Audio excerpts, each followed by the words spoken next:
Bom, vamos ver se hoje a internet vai funcionar um pouco melhor, né? A última aula eu me senti um pouco confuso. Espero que vocês não tenham se sentido confusos também, como eu me senti, né? Ah, mas quero só lembrar a vocês que vocês podem me interromper a qualquer momento para colocar questões acerca do que eu estiver falando, tá? E também sobre o que eu falei na aula passada. Isso vocês podem fazer tanto através do chat quanto através do microfone, ok? Se por acaso eu não ver que você fez uma pergunta no chat, pode me chamar pelo microfone, tá? Vocês devem ter percebido, eu coloquei no Google Classroom os dois textos que são, na verdade, o ponto de partida desse curso, desse semestre, né? Mas também já do semestre passado, né? Eu vou passar aqui para a apresentação em tela inteira.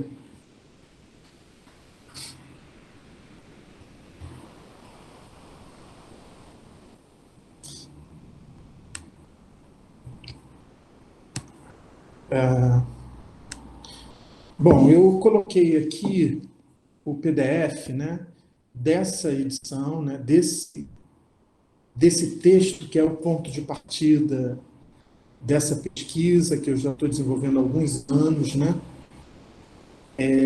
que é essa conferência do Agamben, feita no colóquio Lacan com os filósofos em Paris, em 1990. Né?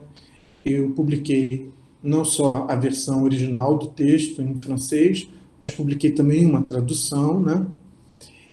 E também, né, essa resenha, né, do livro do Guy Lardreau, Ficção Filosófica e Science-Fiction, ficções filosóficas e ficção científica, né, que é uma resenha que o Agamben publica um ano antes, né, dele fazer a conferência, ou seja, ele publica essa resenha em 1989 e faz a conferência no ano seguinte, 1990.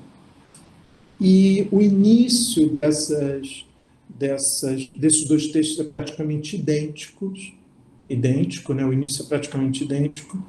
E, e eu queria mostrar, então, esse início só para justificar esse itinerário que eu estou propondo. Né?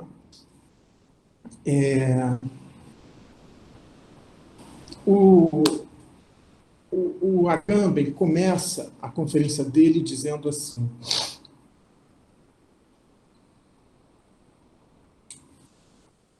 eu me proponho aqui interrogar a partícula avec, né?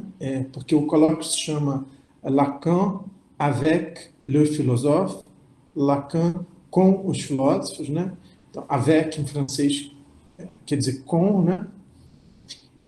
Eu me proponho aqui interrogar a partícula avec, que, no título do nosso colóquio, liga o nome próprio Lacan aos filósofos e à filosofia, né? Lacan avec le philosophe. Vocês sabem que, diferentemente de outras línguas romanas, como o italiano, o espanhol e o português, que retira a expressão do ser junto do latim cum, que vai dar no nosso com, que significa simultaneidade temporal e a partilha, o francês, assim como o provençal, exprime essa ideia com um termo que significa a proximidade de lugar. Avec vem de ad hoc ou de apud. Portanto, Lacan entre os filósofos no mesmo lugar que eles. Né? Então, uma primeira interpretação do título do colóquio, né? Lacan com os filósofos, significa Lacan entre os filósofos, Lacan no mesmo lugar que os filósofos. Né? Aí ele diz, ora, tal é a minha questão, há um lugar comum entre Lacan e a filosofia, né? É possível que Lacan esteja no mesmo lugar que os filósofos? Ou não há, na verdade, senão uma aparência de comunicação que, para retomar a palavra de Lacan, condena a troca entre Lacan e os filósofos, né? A não ser senão sonho, lapso ou joke. Então, para responder essa questão, ele diz: eu vou partir disso que Lacan chama a estrutura. E depois ele diz: o entrelaçamento do real, do simbólico e do imaginário, que constitui o lugar em que todo homem se situa enquanto é um ser falante. Então, ele anuncia isso, que ele vai partir, né, dessa estrutura, desse entrelaçamento entre o real, o simbólico e o imaginário. Né? E aí ele diz, por comodidade, eu vou enunciar essa estrutura sob a forma de uma tese, pode chamá-la tese das três letras, cuja formulação canônica eu tomei emprestado de Jean-Claude Miller. E aí, para ele enunciar essa estrutura, né, em vez dele tentar procurar no próprio Lacan um lugar na obra do Lacan, onde o Lacan faça referência a essa estrutura, né, a esse relacionamento do real do simbólico imaginário, ele, como ele mesmo diz aqui, por questões de comodidade, ele faz recurso ao livro do Jean-Claude Milner, né, que é esse linguista, filósofo francês, contemporâneo do Agamben, que num livro se chama Os Nomes Indistintos. Tá? Então, a mesma coisa acontece aqui na resenha que ele faz do livro do Guillardreau. Tá? Ele começa dizendo assim: é sem dúvida mais fácil para um observador estrangeiro perceber que existe hoje no pensamento francês uma corrente importante que pode ficar provisoriamente não nomeada, mas da qual é tempo de indicar ao menos alguns marcos cartográficos. Os autores que fazem parte dela, na qual ele está incluindo o Guillardreau, né, diferentes no que concerne sua formação e temperamento, se reconhecem, no entanto, nisto. Eles todos admitem uma hipótese comum, da qual cada um toma seu impulso na direção que é própria. Nós chamaremos por comodidade, de novo essa questão, né? Essa hipótese, acrescentando ao nome daquele que enunciou Lacan, o nome daquele que lhe deu sua formulação sistemática, Milner, de tese Lacan-Milner, ou tese das três letras. Eis aqui a sua pronunciação canônica. E aí cita a mesma passagem do livro do Jean-Claude Milner. Né? Então, o que eu propus, o que eu estou propondo? É que, para a gente entender um pouco melhor esse entrelaçamento, essa estrutura, né, entre o real, o simbólico e o imaginário, que, em vez de partir do Jean-Claude Milner, que apresenta uma versão já muito complicada, né, de uma versão mais tardia que Lacan faz, vamos dizer, desse entrelaçamento entre o real, o simbólico e o imaginário, eu propus que a gente fosse olhar o primeiro texto do Lacan em que ele apresenta esses três registros, do real, do simbólico e do imaginário, né? Que é essa conferência de 1953, né?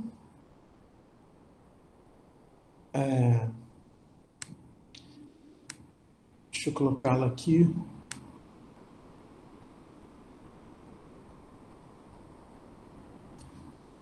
Tá melhor a conexão hoje? Ah, que bom. Eles me recomendaram aqui que aqui tem duas redes e eu estava pegando uma que eles recomendaram que eu pegasse a outra, então espero que funcione. Né? Então a gente foi para essa conferência, né? O Simbólico Imaginário Real, que é uma conferência feita em 1953, tá?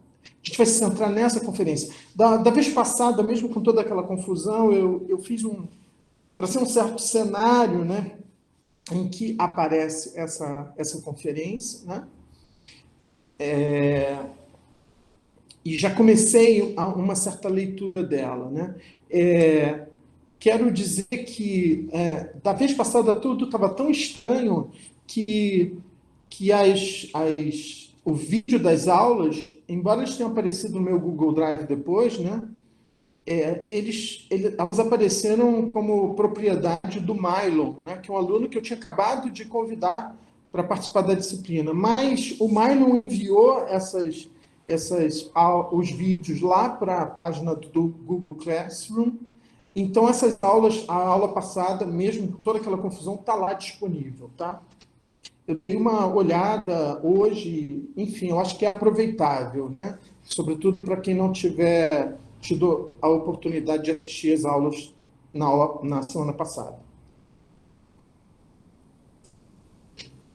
Bom, então, veja, num certo sentido, eu entendo a dificuldade do Agamben, né? Por quê? Porque é difícil você encontrar um texto onde o Lacan fale desses três registros. Por quê? Porque ele fala desses três registros na obra inteira dele, né? Na verdade, esses três registros eles não são exatamente o tema do Lacan. Eles são a estrutura a partir da qual ele aborda todos os temas que ele aborda, né? Então, por exemplo, se você quer estudar angústia em Lacan, é fundamental que você leia o seminário 10 do Lacan, que é um seminário sobre angústia. Ou se você quer estudar a transferência no Lacan, é fundamental que você leia o seminário 8, que é um seminário todo ele dedicado à transferência. Se você quer entender a ética da psicanálise, é fundamental que você leia o seminário 7, que é um seminário todo dedicado a esse tema. Não existe um seminário dedicado aos conceitos de real, simbólico e imaginário. Por quê? Porque real, simbólico e imaginário são os conceitos a partir dos quais o Lacan aborda todas as temáticas que ele aborda. Então, em certo sentido, eu entendo o embaraço do Agamben, né, de procurar, então, num outro autor, um autor que não é qualquer autor, né, um autor que foi muito próximo, sobretudo, desse último Lacan, né, vamos dizer assim, de um Lacan ali do seminário 20, né, um Lacan de 1973, né? Deixa eu abrir aqui uma.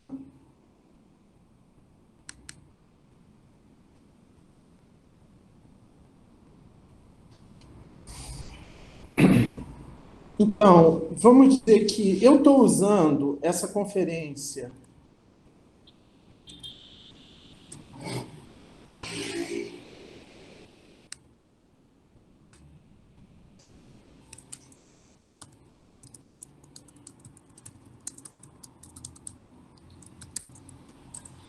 é uma conferência de 1953, que é o único lugar, o único texto do Lacan que tem essa tríade como título. Talvez a gente possa fazer uma recessão a isso, se a gente se referia ao seminário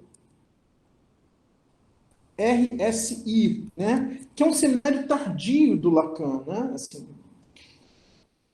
enquanto que, mas não é a esse seminário que o Agamben está se referindo, né?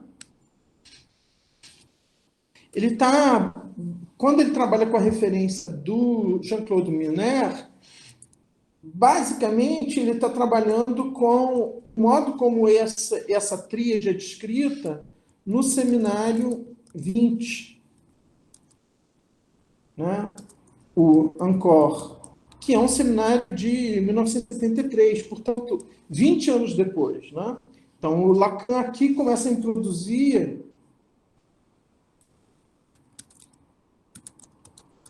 a teoria dos nós para falar do entrelaçamento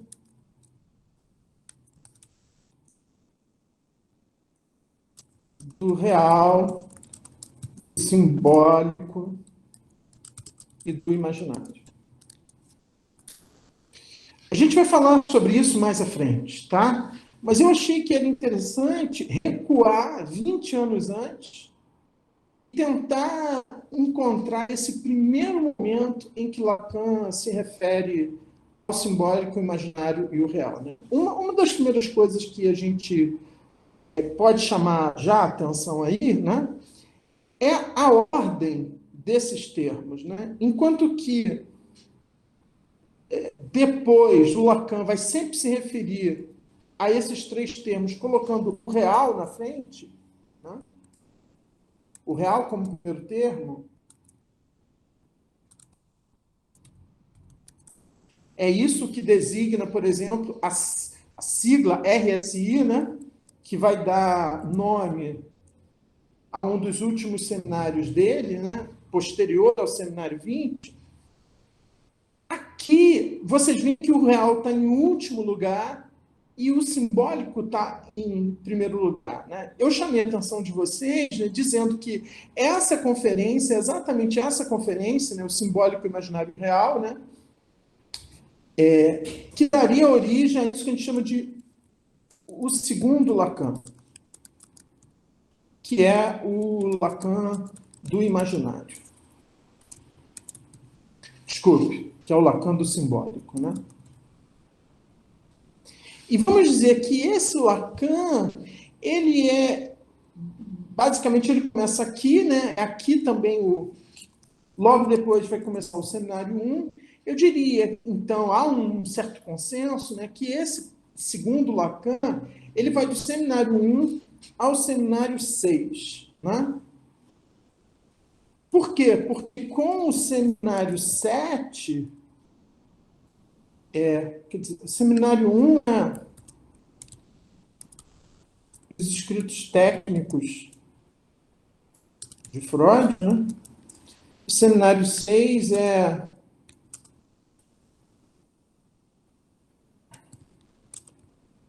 o desejo e sua interpretação. Mas a gente pode dizer que o terceiro Lacan, o Lacan do real, ele surge pela primeira vez no seminário 7, né, que é a ética da psicanálise.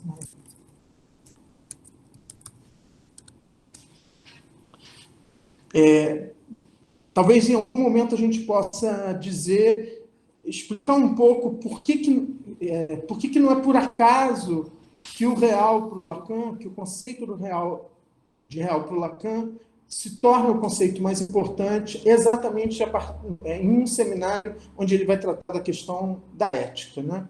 Quer dizer, isso tem uma grande semelhança tanto com o Agamben quanto também com o Wittgenstein. Né? Eu trabalhei muito a conferência da ética do Wittgenstein, né? Nesses dois textos que eu publiquei sobre a questão do experimento língua, né, que eu já disponibilizei no Google Classroom, né, e talvez em algum momento a gente possa falar sobre isso.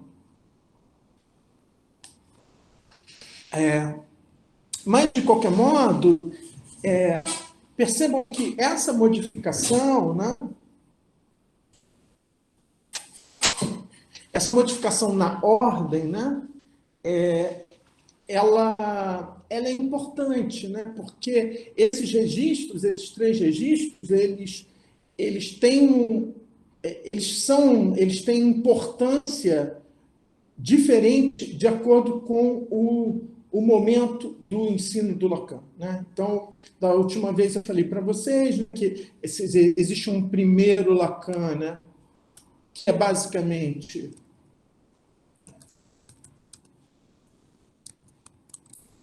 o Lacan do imaginário, né? E então, é uma tentativa de pensar as relações entre imagem e real, Um pouco sobre isso, ele vai falar na primeira parte dessa conferência de 1953, né? Ali uma espécie de recapitulação dos trabalhos anteriores que ele já tinha publicado sobre isso, né? Ou seja, é muito importante é muito importante para ele nesse momento marcar que os objetos, né, aos quais o sujeito se vê apegado são muito mais objetos imaginários do que objetos reais. Né? Então,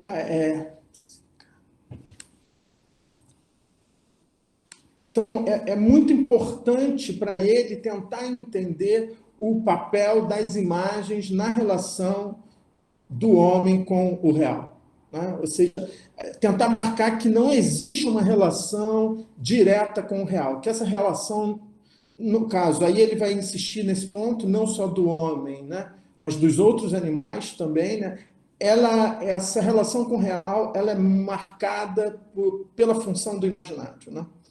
Então, ele vai mostrar isso nos estudos que ele faz sobre o acasalamento dos animais, etc. Toda a função que determinadas danças, que determinados movimentos, que determinadas cores, etc., etc. Né? Mas depois ele vai tentar pensar o papel que o imaginário tem especificamente nisso que ele chama nesse momento aí de realidade humana. Né?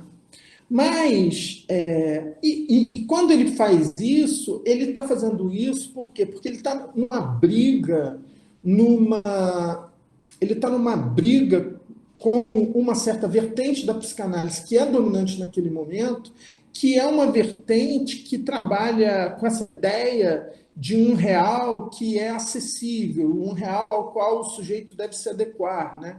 E ele vai então, por oposição a essa corrente dominante, né, tentar mostrar a função que o imaginário tem na relação do homem com o real. Né, que essa relação do homem com o real não é uma relação imediata, né, ela é uma relação mediada por imagens, por fantasias. Né, então, e aí nisso ele já começa a fazer a ligação com o Freud. Né, só que, depois de muitos anos tentando teorizar isso, esse papel do imaginário, né, na relação do homem com o real, ele, sobretudo, né, eu falei para vocês, né, por essa influência do Lévi-Strauss, né, da antropologia estrutural, né, que vai permitir a ele, né, então, vamos dizer, é a antropologia do Lévi-Strauss que vai fazer com que o Lacan tenha acesso à linguística e à importância da linguística. Né? E a figura do Saussure, né? E tem acesso finalmente não ao conceito não só de simbólico, de símbolo, né? Mas, em última instância, de significante, que vai ser o conceito fundamental para o Lacan. Né? Então, essa ideia de um inconsciente estruturado com uma linguagem é uma ideia que já está praticamente quase dada no Lévi-Strauss. Né? E é esse artigo que eu coloquei lá para vocês, né? A eficácia simbólica, né? É esse artigo que vai deixar isso muito claro. Né? Então, por exemplo, logo no início aqui, quando ele fala, né,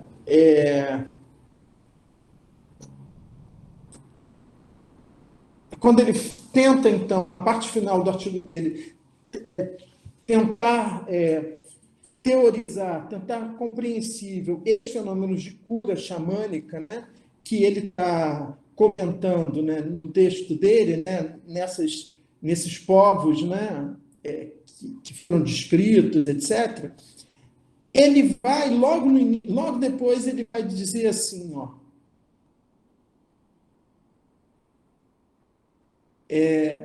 porque, porque ele vai dizer o seguinte, ó, a paciente, no caso, essa indígena, né, que foi curada, né, pelo xamã, a paciente, tendo compreendido, faz mais do que resignar-se, ela fica curada.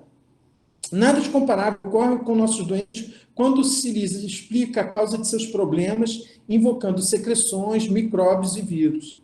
Talvez sejamos acusados de paradoxo se respondermos que é assim, porque os micróbios existem e os monstros não existem.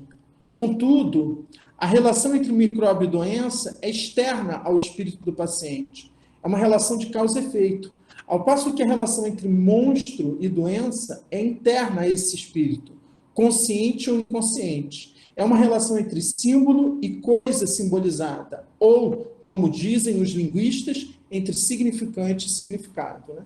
Então, ele está introduzindo as referências da linguística para pensar esses fenômenos objeto de estudo dos antropólogos. Né? Então, essa parte ele começa dizendo exatamente isso. A cura consistiria, portanto, em tornar pensável uma situação dada inicialmente em termos afetivos e aceitáveis. Então, a cura consistiria, portanto, em tornar pensável uma situação dada inicialmente em termos afetivos e aceitáveis pelo espírito, dores que o corpo se recusa a tolerar. Então, existe todo um trabalho aí, através da fala, né, para tentar trazer para a fala, trazer para a linguagem, alguma coisa que, de início, se dá apenas nesse campo afetivo. Né? Então, a partir daqui, o Levi-Strauss vai criar toda uma teoria sobre o inconsciente, ele vai fazer esse paralelo entre o Freud, entre o psicanalista e o xamã, embora ele estabeleça também distinções, né? Mas o ponto central é essa ideia de uma eficácia simbólica, ou seja, de uma eficácia da linguagem, de uma eficácia do discurso. Então, ele vai mostrar que o xamã e o psicanalista, eles atuam do mesmo modo, ou seja, eles atuam através da palavra. Né? Então, assim, quer dizer, é nesse momento que, junto com o conceito de imaginário de real, entra um terceiro elemento aí, que é o simbólico. Quer dizer, por quê? Porque o Lacan vai, nesse momento, entender que, na relação com o real, essa relação, no caso dos homens, ela não é mediada apenas pelas imagens, como os animais, como os outros animais, mas há uma mediação que também se dá pela linguagem. Né? Então, vamos dizer que entre o sujeito e o real, há não apenas imagens, mas também palavras. Então, que tanto o imaginário quanto o simbólico, eles mediam a nossa relação com o real. Né? De tal modo que o real se torna fundamentalmente um real perdido, né? Ao qual eu não tenho acesso diretamente. Né? Então, se o Lacan, no primeiro momento, vai privilegiar o papel da imagem na nossa relação com o real, a partir desse momento ele vai privilegiar o papel da linguagem na nossa relação com o real. Tá? Bom, então é esse momento, é a inauguração desse momento, que a gente está assistindo com essa conferência sobre o simbólico, o imaginário e o real. Tá? Então, nesse primeiro momento, então, o Lacan, ele coloca o real meio em suspenso, né? O conceito de real meio em suspenso, né? Ele acha que a clínica ela não pode se guiar pelo conceito de real, né? Quer dizer, a clínica ela tem que se guiar fundamentalmente pela dimensão do simbólico, pela dimensão da palavra, né? Mas, então, quer dizer que o conceito de simbólico ele surge para o Lacan num certo limite que ele encontra para o conceito de imaginário. Mas a mesma coisa a gente vai poder dizer que vai acontecer quando o conceito de real se tornar preponderante, que vai ser exatamente o momento que ele vai encontrar um certo limite para o próprio simbólico, né? Mas não é esse momento aqui. Esse momento é o momento em que ele vai privilegiar a dimensão da linguagem, né? Bom, então, eu quero mostrar isso para vocês, né, assim, no texto. Eu acho que o texto vai ajudar a entender isso melhor, tá?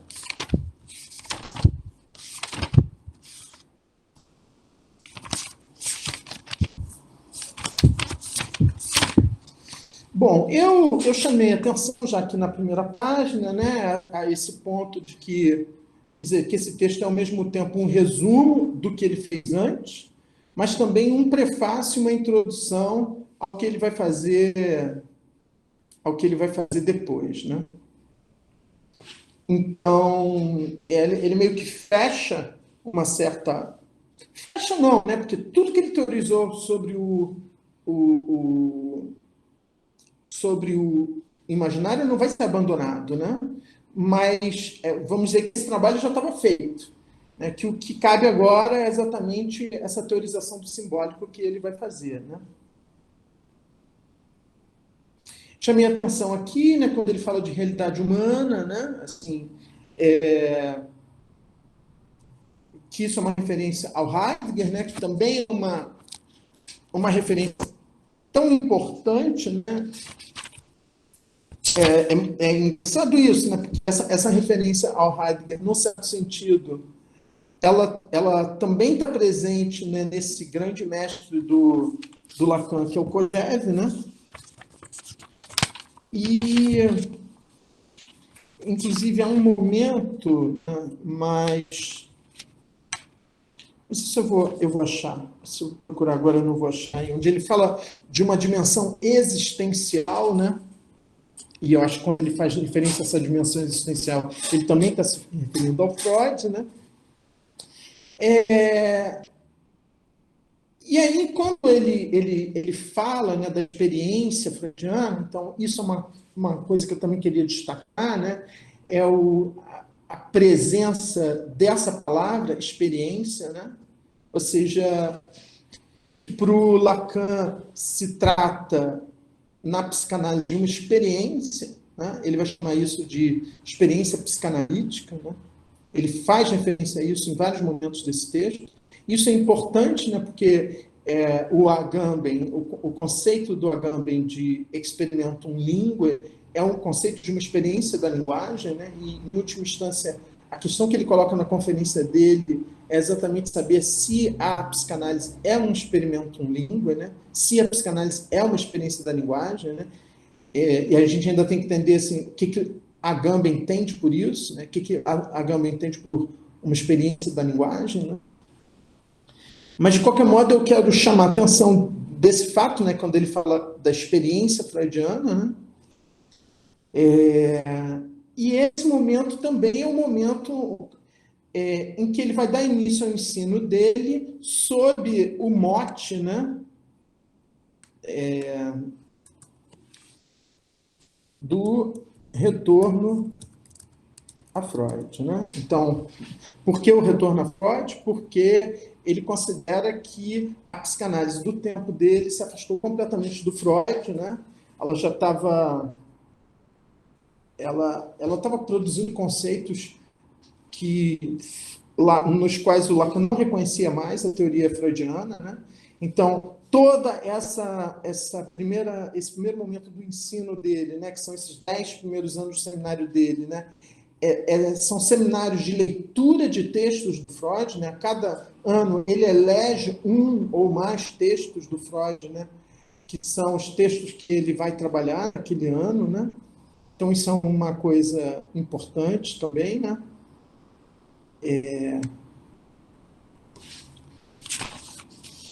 E aí, ele faz referência a seminários que ele estava dando antes na casa dele, né? Como um seminário que ele tinha feito sobre o Homem dos Ratos e o Homem dos Lobos, né?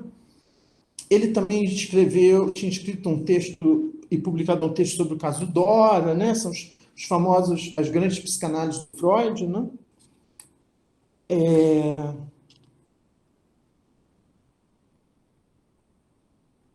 Desculpe. Então, nessa primeira parte, nesse ponto 1, né, ele vai retomar toda uma teorização, né, do imaginário, mas agora acrescentando essa dimensão do simbólico. Né? Então, por exemplo, aparece pela primeira vez aqui essa palavra eficácia, né, que é obviamente uma referência ao texto do Levi-Strauss, eficácia simbólica. Né? Então, quando ele diz o homem comum, o homem público, não parece se espantar muito mais com a eficácia dessa experiência, de novo aqui, né, que se passa integralmente em palavras. Né? Então, aqui já tem um primeiro ponto de contato explícito, né? Quer dizer, é uma pena que o Agamben talvez nunca tenha lido essa conferência, né? Porque, como eu disse para vocês, essa conferência ela só foi publicada na França em 2005, pela primeira vez, em livro, né? Ela antes só existia cópias datilografadas, né? Mas, quer dizer, a eficácia da experiência freudiana, da experiência psicanalítica, é uma eficácia simbólica, porque essa experiência é uma experiência que se passa integralmente em palavras. Né? Então, aí eu acho que a gente já está muito próximo.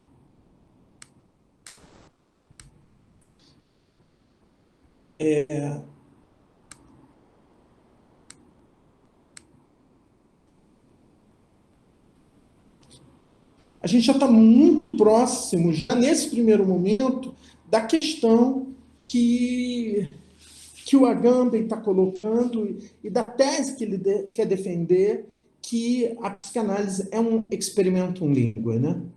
Quando Lacan diz aqui o homem comum, o homem público, não parece se contar muito mais com a eficácia dessa experiência que se passa integralmente em palavras, quer dizer, esse momento é um momento em que ele está colocando para a comunidade psicanalítica, né, mundial, né, a necessidade de que a psicanálise tenha uma teoria da linguagem. Né? E ela não tinha até então. Isso quer dizer, até Lacan, a psicanálise não tem uma teoria da linguagem. E o Lacan acha isso absurdo, porque é absolutamente necessário que o psicanalista tenha uma teoria da linguagem, na medida em que a experiência psicanalítica é uma experiência que se passa integralmente em palavras. Né? Então, por isso que todos os textos desse momento são textos centrados na questão da linguagem. Né? Como se Lacan significasse isso que a gente costuma chamar em filosofia de linguistic turn, né? Como se o Lacan operasse esse linguistic turn dentro da psicanálise. Né? E é por isso que Lacan está totalmente dentro desse linguistic turn, né? Ou seja, isso que é uma coisa que caracteriza a filosofia do século XX como um todo. Né? Assim, eu acho que isso não vale mais para o século XXI. Né? Eu diria que o século XXI está muito mais para um imagistic turn, né? Uma virada da imagem, do que um linguistic turn. Eu acho que o século XXI é um século que vai olhar a linguagem sob suspeita, né? Enquanto que o século XX não. O século XX, então, esses dois filósofos, né, fundamentais para o século XX, que são o Wittgenstein e o Heidegger, né, são são filósofos da linguagem, né? São filósofos que colocam que a questão fundamental é a questão da linguagem. E é nisso que eles vão fazer esse século XX todo, né? Ou seja, tudo que vai surgir daí, tanto a filosofia analítica, a partir do Wittgenstein, do Frege, do Russell, né? Como a chamada filosofia continental, a filosofia francesa do século XX, né? Os chamados pós-estruturalistas, aí incluídos, né? Todos eles vão partir dessa questão da linguagem. Né? Então,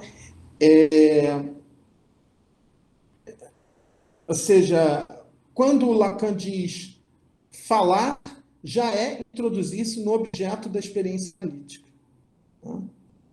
Então, ou seja, a experiência analítica é uma experiência da fala. Então, ele está quase reescrevendo, nas palavras dele, essa fórmula agambeniana, que é o experimento língua. Então, só que a questão toda é saber que experiência é essa. Né? Que experiência é essa que se faz, né, na fala. E aí, de fato, ele diz, é aí, de fato, que convém colocar inicialmente a questão. O que é a fala? Isto é, um símbolo. Então, quando ele fala o que é a fala, quer dizer, esse isto é, aí é tudo, né? Quer dizer, quando ele fala o que é a fala, isto é, o símbolo, ele já está dizendo desde onde que ele vai abordar a questão da fala, né? Ou seja, é isso que é a questão do simbólico, né? Isso quer dizer, a imagem e a linguagem são dois modos de não realidade, né? Ou seja, uma primeira coisa que você pode dizer da imagem e da linguagem é que elas não são real. Né? E é por isso que, mesmo que Lacan, nesse primeiro momento, não tenha muito a dizer sobre o real, não tenha praticamente nada a dizer sobre o real, né?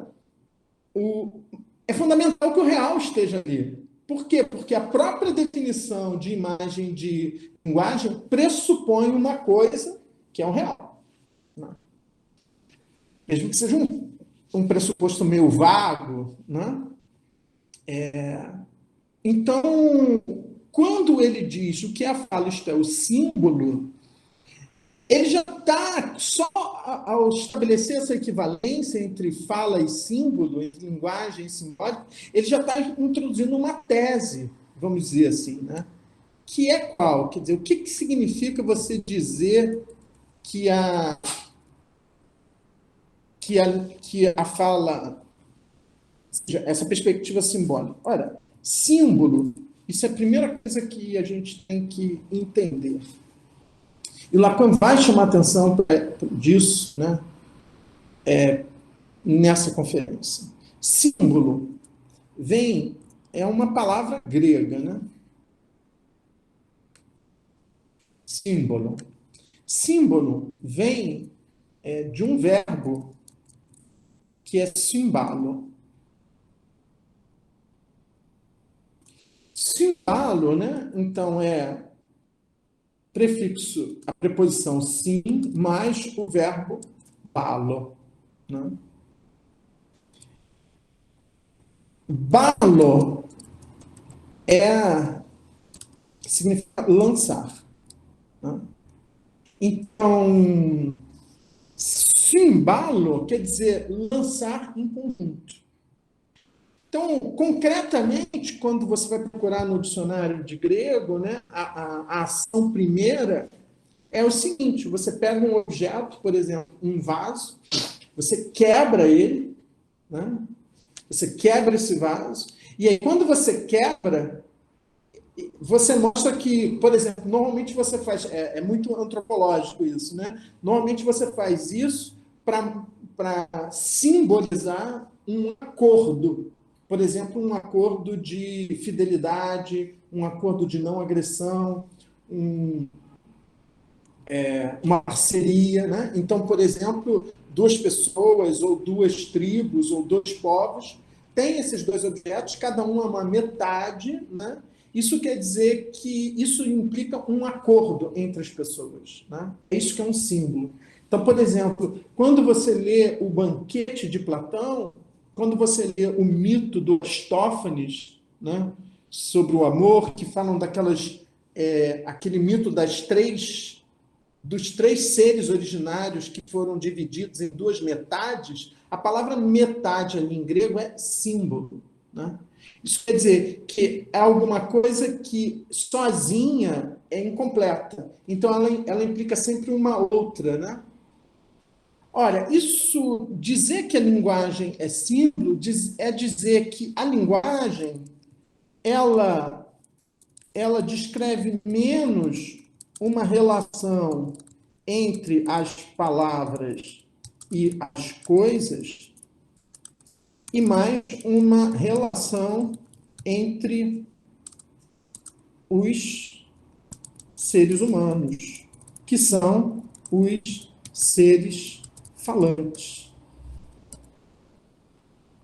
Então, essa ideia de que a linguagem ela é simbólica, essa ideia de que a linguagem é um pacto entre falantes.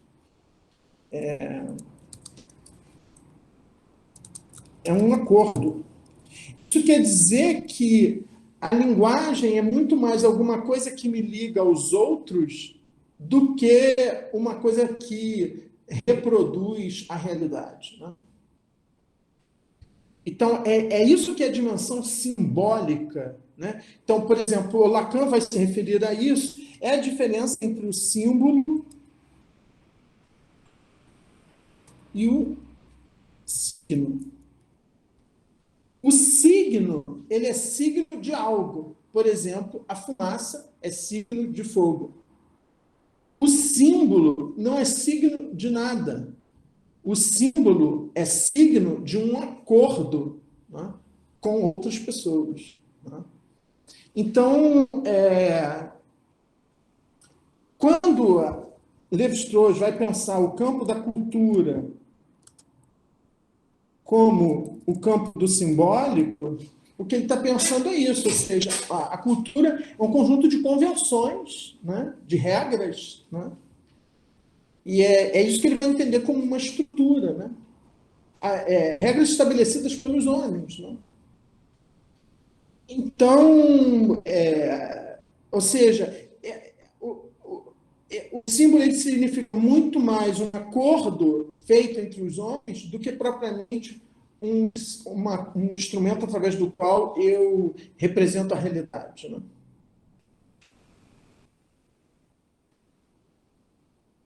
Então, quando Lacan diz o que é a fala, isto é, o símbolo, ele está ele tá, ele tá trazendo tudo isso, né? Então, por exemplo, é um tem um exemplo muito clássico que ele dá num texto dele, que é. Só que eu não vou ter como desenhar aqui. Essas horas falta o quadro branco, né? Então, por exemplo, ele vai dizer o quê? Que normalmente a gente entende a relação entre a linguagem e o real assim. Eu escrevo a palavra árvore, embaixo da árvore eu faço um desenhozinho de uma árvore. E aí eu penso que a árvore designa um objeto. Lacan vai propor um outro esquema. Ele vai propor um esquema seguinte: duas portas, em cima de cada porta, uma vai estar escrito assim, cavalheiros, outra vai estar escrito assim, damas, ou homens, mulheres. Então, essa relação entre a linguagem e o real que interessa ao Lacan. Ou seja, a palavra homem e a palavra mulher em cima das portas não é signo da porta, não representa a porta. Ela é um certo acordo cultural, um acordo simbólico que define que pessoas podem entrar, atravessar aquela porta e que pessoas não podem.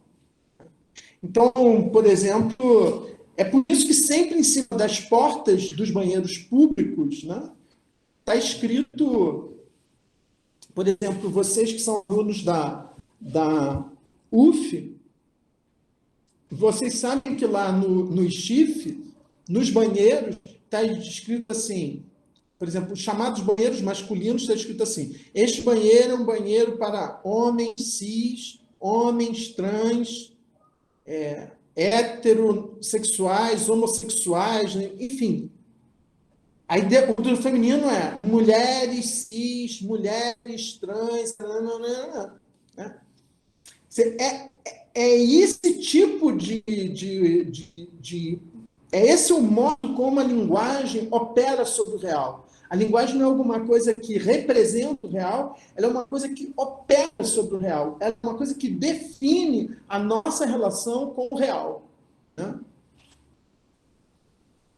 Espero que vocês estejam entendendo essa imagem do Lacan, né, que eu estou tentando aqui reproduzir, porque eu não tenho como desenhar, né? Mas eu acho que o exemplo lá dos banheiros do chifre vai ajudar vocês a entender isso. Né? Então, é alguma coisa, por exemplo, quando você anda numa estrada e todas as vezes que você sai do território de um município para outro, tem uma plaquinha dizendo assim, divisa entre os municípios de... E aí, aquilo te diz que foi estabelecido simbolicamente, tem valor de lei, que você não está mais num município, agora você entrou em outro município. Só que essa passagem, ela só existe porque há um acordo com valor de lei que diz, que delimita o que é um território de um município. Né? Ou seja, um município não é algo real. Não existem municípios no real. Né? Um município é um modo como um determinado real, é nomeado pelo significante, é nomeado pela linguagem. Né? Então, é isso que é o modo como o real, a linguagem opera sobre o real, como o simbólico opera sobre o real. Né? Então, o que o Lacan, nesse primeiro momento, está tentando entender é exatamente isso. Por exemplo, a clínica psicanalítica, né? O que na minha relação com o real e com o real do meu próprio corpo e com o real dos outros corpos, o que nessa relação é definido pelo simbólico e quais são os efeitos disso sobre mim? Então, quando o Lacan diz aqui... Veja, é óbvio que ele vai mais longe, né? Ele vai dizer... Né? Então, por exemplo, nesse primeiro momento ele vai fazer uma distinção, isso também aparece no texto, entre o eu e o sujeito. Né? Ele vai mostrar que o quê? Que o eu é um objeto imaginário, em última instância, é o reflexo no espelho, ou seja, é o modo como eu me identifico com uma imagem, né? Por exemplo, eu não tenho como ter um acesso direto a uma imagem da minha totalidade. Para eu, só existem dois modos de eu deduzir que eu sou esse corpo que faz um todo. Ou eu me espelhando nos outros, né, vendo outra pessoa e eu vejo que ela aparenta ser uma totalidade, eu suponho que eu também sou, ou vendo minha própria imagem no espelho. Então, é isso que o Lacan vai chamar de eu, é uma imagem, tá? Já um efeito do imaginário sobre o real. Tá? Mas o sujeito vai ser isso que vai aparecer como efeito do significante. Então, por exemplo, como efeito de um nome. Então, por exemplo, eu supostamente me chamo Cláudio Oliveira. Então, eu me constituo como um sujeito a partir dessa nomeação. Agora, eu sou isso. Vocês imaginem isso. Isso. Há um corpo que nasce, né, por um processo reprodutório de uma espécie, né, e aí, pum. Aí, esse pai e essa mãe, né, que deram origem a esse corpo, vão numa instituição simbólica, que é um cartório. e registram o nascimento desse corpo, né? E dão um nome para esse corpo. E a partir dessa nomeação, vai haver um momento que quando alguém disser Cláudio, eu vou dizer oi, sim, eu vou responder a isso. Então, para o Lacan, o sujeito é um efeito da linguagem, né? Então, do mesmo modo como eu tenho uma relação comigo mesmo, vejam, essa palavra Cláudio Oliveira não tem nenhuma semelhança, por exemplo, com essa imagem de mim que vocês estão vendo agora. São estruturas, são registros distintos, né? Então, por exemplo, para entender essa coisa do real, do simbólico, do imaginário, vocês podem pensar isso, né? Por exemplo, tem uma imagem aí, que supostamente essa imagem... Vou até parar aqui a apresentação, para essa imagem ficar bem grande para vocês. Vocês estão vendo essa imagem? Eu também vejo. Né? Então, é isso que eu considero eu. Esse sou eu. Ou seja, essa imagem. Né? Só que aí tem uma outra coisa que está aparecendo aí debaixo dessa imagem, né? Como se fosse um signo dela, que é esse nome, Cláudio Oliveira. Vejam que esse nome, materialmente, esses signos aí, esses significantes, não tem nenhuma relação de semelhança com a imagem que vocês estão vendo de mim. Mas há uma associação. Só que assim, além dessa imagem que vocês estão vendo, além desse nome que vocês estão vendo, há sangue, há o meu pâncreas, o meu fígado, há esse oxigênio que... Nada disso vocês estão vendo, nem eu estou vendo. Eu não tenho sensação disso. Mas isso é um real. Percebem como esses três registros eles estão acontecendo simultaneamente, mas eles são completamente heterogêneos. Um não tem nada a ver com o outro. Essa imagem que vocês estão vendo de mim na tela não tem nada a ver com os meus órgãos, com as funções todas fisiológicas que estão acontecendo. Nada a ver. Né? Por exemplo, se eu abrisse a minha barriga aqui agora com uma faca e tirasse um pâncreas, dissesse, aí, ó, sou eu, né? Vocês não iam me reconhecer, né?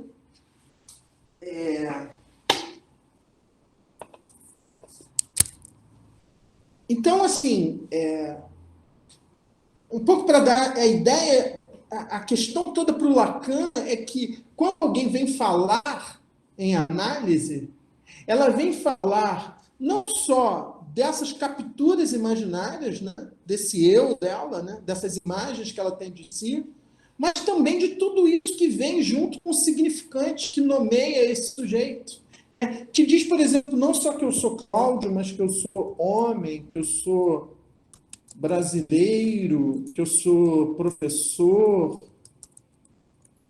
sei lá, que eu sou petista, que eu sou, sei lá. Né?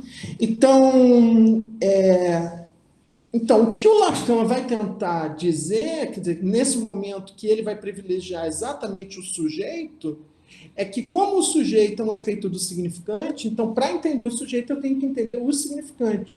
Eu tenho que entender o efeito da linguagem. Sendo que o próprio sujeito não é senão esse efeito da linguagem.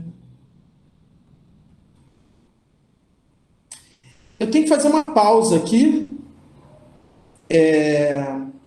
A gente volta daqui a 5 minutos, pode ser? Então,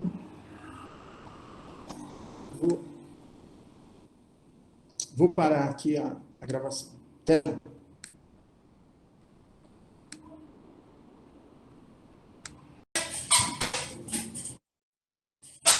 Bom, retomando,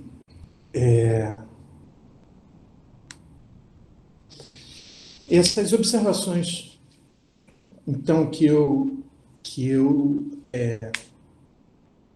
fiz agora, né, um pouco para a gente tentar pensar como é que se dão as relações entre real, simbólico e imaginário nos seres falantes, nos animais falantes, né, que são os seres chamados de humanos, né? É, eu acho que esse momento dessa conferência do Lacan é o momento em que a questão que se coloca é exatamente essa, assim, ou seja, em que medida o fato de nós sermos falantes modifica a nossa própria relação com o imaginário, com a própria imagem, né? E é por aí que ele vai tentar pensar uma diferença com relação ao comportamento dos outros animais, né? Mas, de qualquer modo, eu vou. Eu queria dizer, se vocês tiverem alguma pergunta para colocar com relação a esse primeiro momento da minha fala, vocês podem me interromper, tá?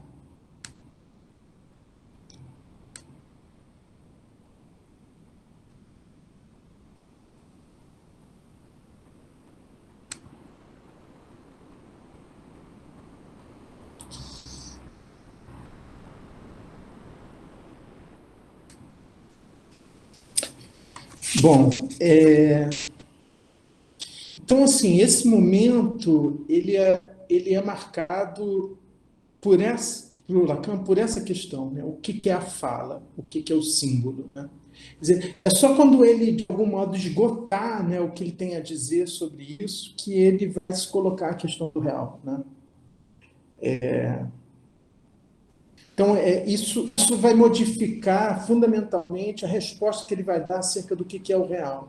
Ou seja, exatamente porque ele leva em consideração o papel do imaginário e do simbólico na relação com o real, que é algo que ele achava que os psicanalistas do tempo dele não faziam, né? Os chamados pós-freudianos, né?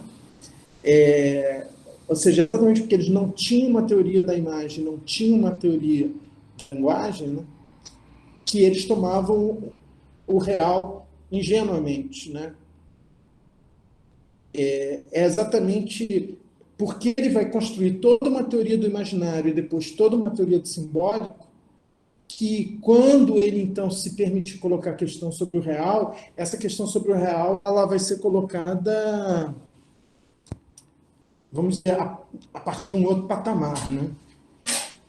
Mas esse momento aqui é o momento da pergunta, o que é a fala, isto é, o símbolo, né? Ele, por exemplo, na página seguinte, ele praticamente repete isso, né?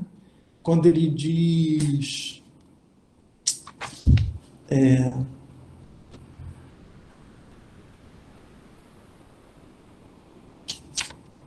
ok, não, um pouco antes.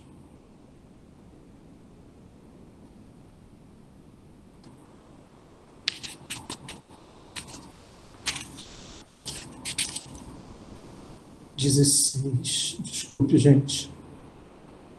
Então, quando ele diz aqui,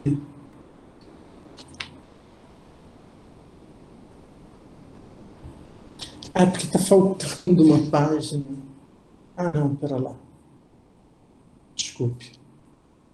Então, quando ele diz colocar, antes de tudo, a questão primordial. O que é a experiência da fala? Veja que ele coloca praticamente nos mesmos termos do Agamben, né? Porque experiência da fala, experimentum língua, é praticamente a mesma coisa, né? Então, quando ele diz o que é a experiência da fala, a essência e a troca da fala, né? Então, a palavra aqui, quando ele fala a essência e a troca da palavra, é como se ele estivesse misturando numa frase só Heidegger e Levi-Strauss, né? Então, a essência sendo uma palavra heideggeriana, né? E troca, né? Porque o Levi-Strauss é fundamentalmente um teórico da cultura enquanto um teórico das trocas simbólicas, né? Ou seja, que ou seja, a troca da fala é o paradigma do que é uma troca simbólica, né? Então, quando ele diz colocar antes de tudo a questão primordial, o que é a experiência da fala, a essência e a troca da fala, e colocar ao mesmo tempo a questão da experiência analítica. Então, é quase como se fosse uma confirmação muito antes do Agamben colocar a questão dele, né? Mas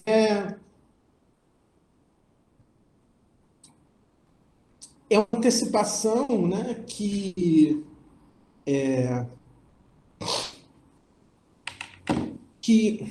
confirma um pouco a tese do Agamben, né? Quando ele vai dizer, ou seja, quando ele diz que a experiência da fala é a experiência analítica, né? Ou seja, ou seja, a experiência analítica é um experimento língua, né? Ou seja, já é isso que ele está sugerindo, né? Então, porque o que ele está colocando é, em última instância, né, o que é falar, quer dizer, o que significa efetivamente o fato de que esses animais chamados de humanos, a partir de um determinado momento, começam a falar. Né? Quer dizer, que significa essa experiência de ser falante? Ou seja, de ser um real determinado por uma dimensão que não é real, por uma dimensão que é simbólica. Né? E, no entanto, embora não seja real, ela tem efeitos sobre o real. Né? Então, é por isso, por exemplo, a lei, por exemplo, a lei, embora seja um acordo simbólico, né, ela tem força de lei. Né? Então, por exemplo, ela pode me colocar numa cadeia. Assim, ela tem força sobre o meu corpo. Né? Ela pode submeter o meu corpo a uma determinada situação. Né? Ela pode atingir o real do meu corpo. Né? Então, o que ele vai questionar? Quando ele diz aqui, diz, as satisfações ilusórias do sujeito são evidentemente de ordem diversa das satisfações que encontram seu objeto no real puro e simples. Né? Então, foi um pouco por aí que começa a especulação dele sobre o imaginário. Né? Ou seja, a satisfação humana, ela nunca é uma satisfação puramente de funções fisiológicas. Né? Isso nem nas funções mais fisiológicas, né? Como, por exemplo, a alimentação. Né? Ou seja, mesmo quando nós nos alimentamos através de, de, de objetos modificados culturalmente. Né? Tudo que nós comemos, né? Mesmo, por exemplo, as ações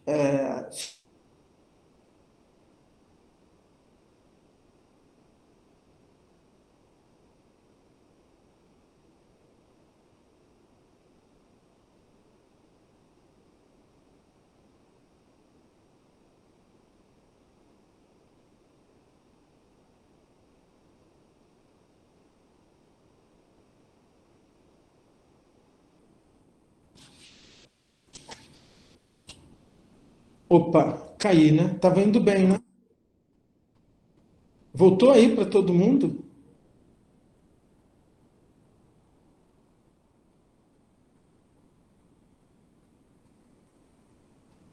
Ok.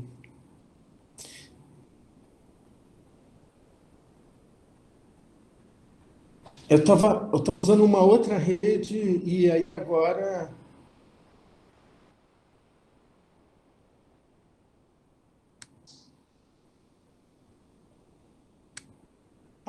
essa rede que eu estava usando sumiu. Ah, tá aqui.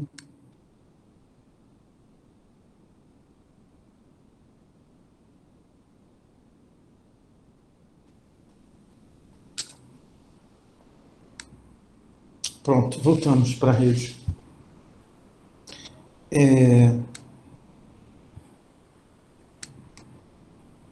Vocês estão vendo aqui o texto?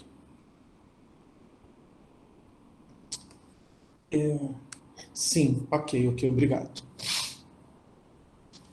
Então, assim, num primeiro momento, Lacan vai tentar trabalhar muito essa ideia de que esse objeto, que é o objeto da satisfação humana, ele é um objeto imaginário, né? Ou seja, ou pelo menos ele tem carga de imaginário muito grande, né?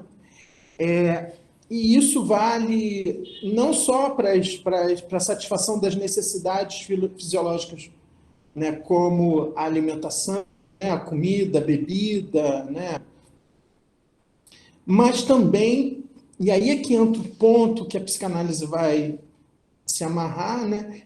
Que é a questão da sexualidade, né? Ou seja, que é também uma necessidade fisiológica, vamos dizer assim, né? E que o papel da imagem e do símbolo é fundamental, né? É fundamental aí, né?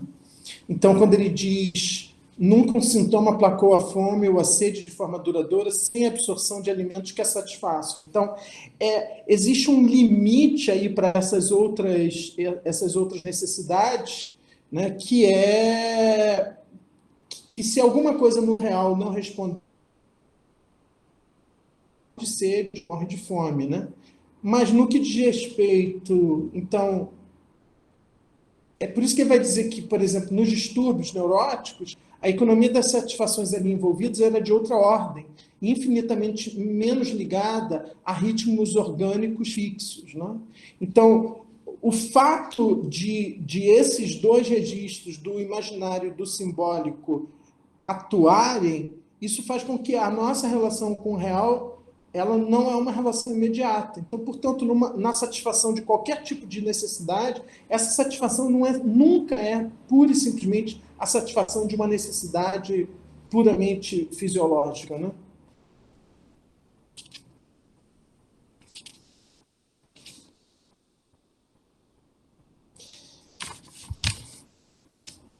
Então, ele vai falar muito sobre isso, né? Sobre essa satisfação imaginária, né? Que faz parte é muito característico da satisfação humana, né?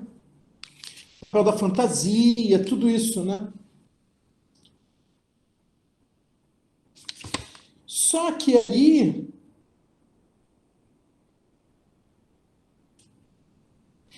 é no ponto 2 que ele propriamente vai falar sobre o simbolismo, né? Então, por exemplo, na página 23,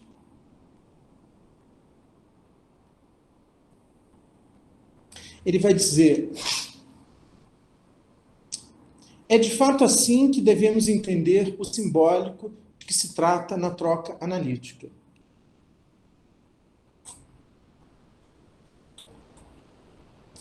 Quer se trate de sintomas reais ou atos falhos, ou o que quer que seja que se inscreva no que encontramos e reencontramos incessantemente e que Freud manifestou como sendo sua realidade essencial, trata-se ainda e sempre de símbolos organizados na linguagem, portanto, funcionando a partir da articulação do significante e do significado, que é o equivalente da própria estrutura da linguagem. Né? Então, isso quer dizer que para o Lacan, e ele acha que Freud já é isso, né?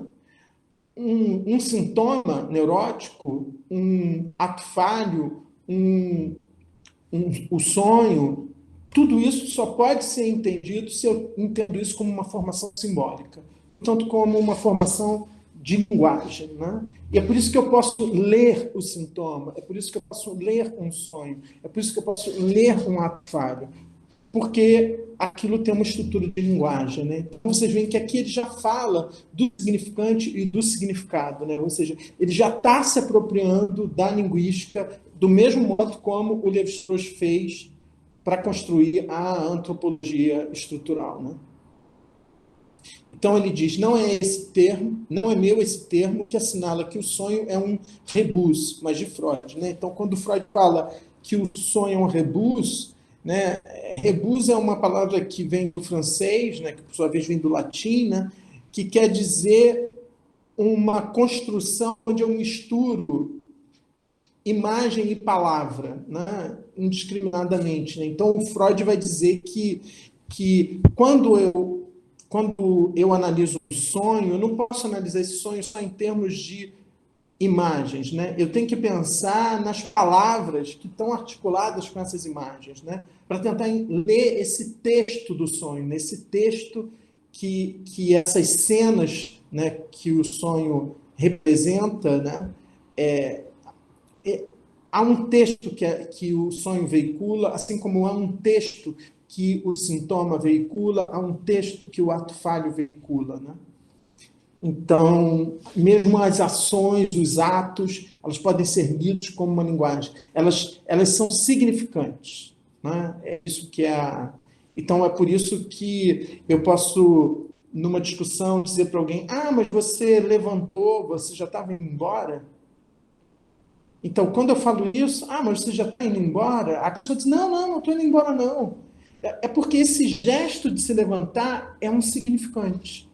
Ou seja, é alguma coisa que pode vir a ter um significado. E aí a gente pode discutir qual é o significado disso. Isso quer dizer que um gesto de levantar, né, fazer isso e me preparar, é um significante do mesmo modo como uma palavra é um significante. Né? Então, Então, ele continua: quanto ao sintoma, que também exprime algo estruturado e organizado como uma linguagem, ele está muito próximo de dizer isso que ele vai dizer, talvez nesse mesmo ano, no ano seguinte, o inconsciente estruturado como uma linguagem. Né? É suficientemente evidenciado pelo fato para partir do mais simples deles, do sintoma histérico, que fornece sempre algo equivalente a uma atividade sexual, mas nunca um equivalente unívoco. Né? Então, ele está trabalhando aqui muito com a tese freudiana sobre o sintoma histérico, né? que de algum modo, através dessa somatização, esse sujeito histérico ele realiza uma satisfação sexual que é interditada a ele num outro nível. Tá? Então, que o sintoma histérico é um modo de satisfação da pulsão sexual. Né? Mas ele pode fazer isso porque a própria ação sexual ela já é alguma coisa significante, então ela pode ser traduzida em outras linguagens, em outros discursos. Né?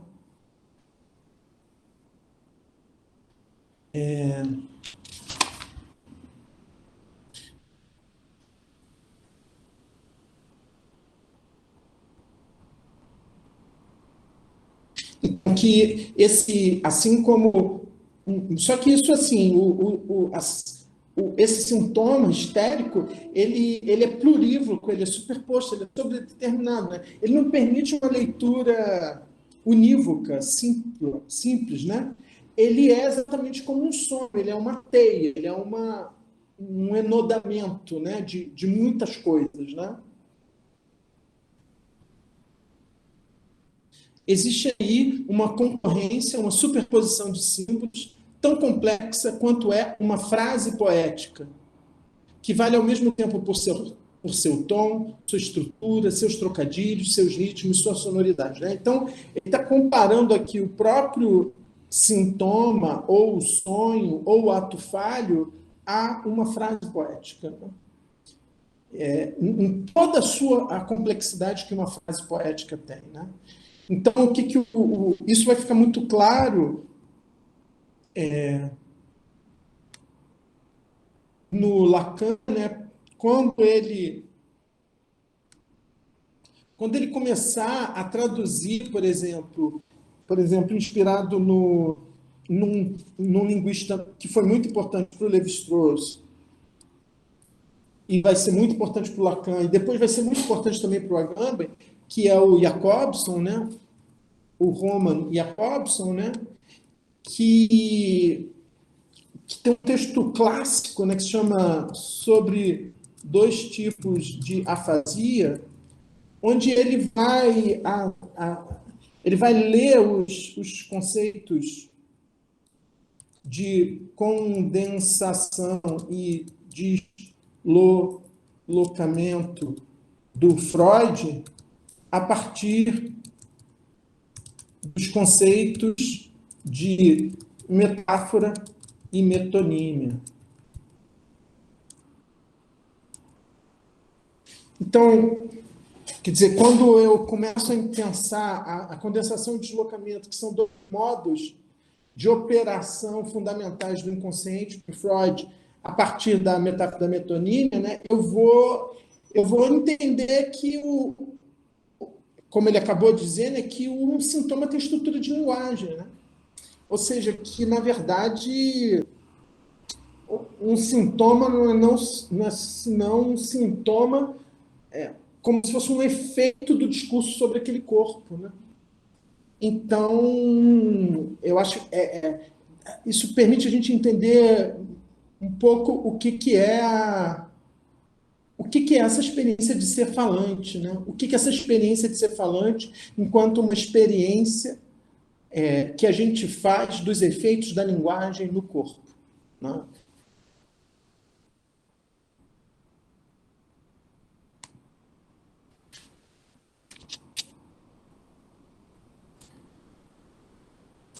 Então, o Lacan vai dar dois exemplos para caracterizar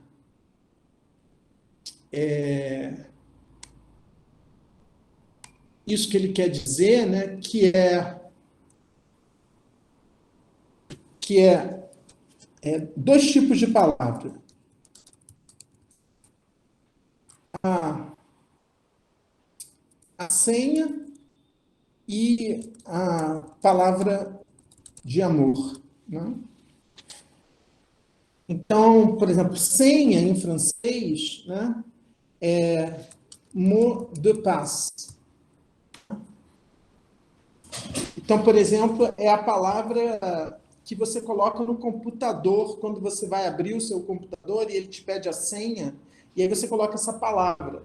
Então, essa palavra, né,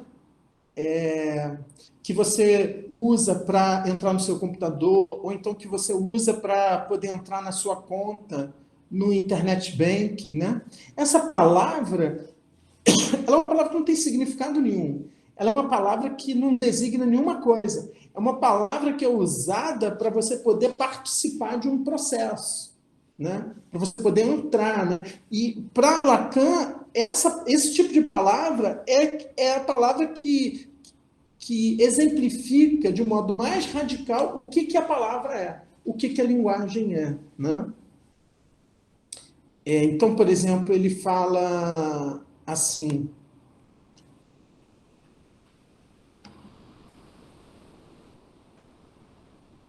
pensem na palavra que serve como senha. Escolhi propositalmente esse exemplo porque a miragem, quando se fala da linguagem, consiste em acreditar sempre que sua significação é aquilo que ela designa, né? Então, você vê que ele já vindo a partir do Saussure, né, e do Lévi-Strauss, né, ele vem para criticar essa miragem, né? Porque o que é a fundação da linguística? A fundação da linguística é a ideia de que, para eu produzir uma teoria da língua, de uma língua, eu não posso trabalhar com as relações dessa língua com a realidade que ela designa. Uma teoria de uma língua, ela só se constrói a partir de uma análise das relações que as palavras dessa língua estabelecem entre si, né? Isso que é a perspectiva chamada estruturalista, né? Ou seja, que eu analiso um discurso não a partir das supostas relações que esse discurso tem com o real, né? Ou seja, tentando explicar um discurso a partir do real, mas tentando explicar um discurso a partir das relações que os significantes que constituem esse discurso estabelecem entre eles. Ou seja, tentando ler essa relação como uma estrutura, né? Isso que é o estruturalismo, né?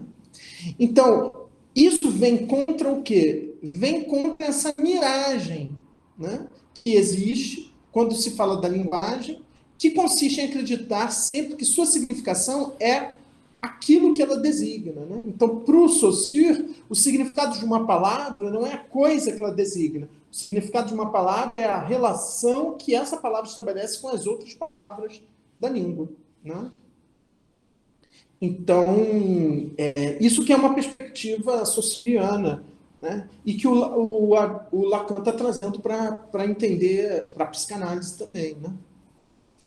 Então, é por isso que ele escolhe propositalmente esse exemplo que é a palavra que serve como senha, né?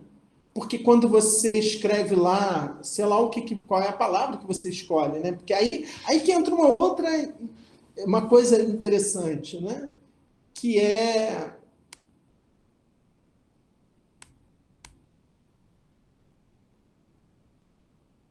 que, em geral, a palavra que você escolhe para ser a sua senha, né, ela fala de você.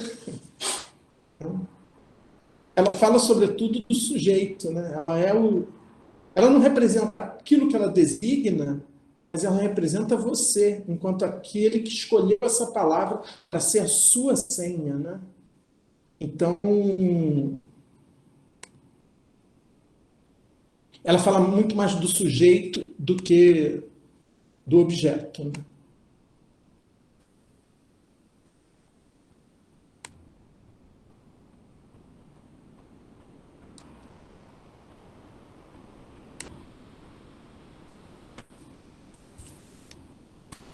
Então, ele vai falar depois. Então, aí, ó, essa tradução ela é muito ruim, né?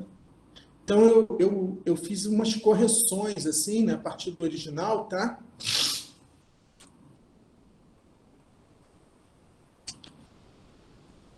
Então, vocês leiam aí, a senha não é aquilo graças a que se reconhecem os homens do grupo, mas aquilo graças a que se constitui o grupo.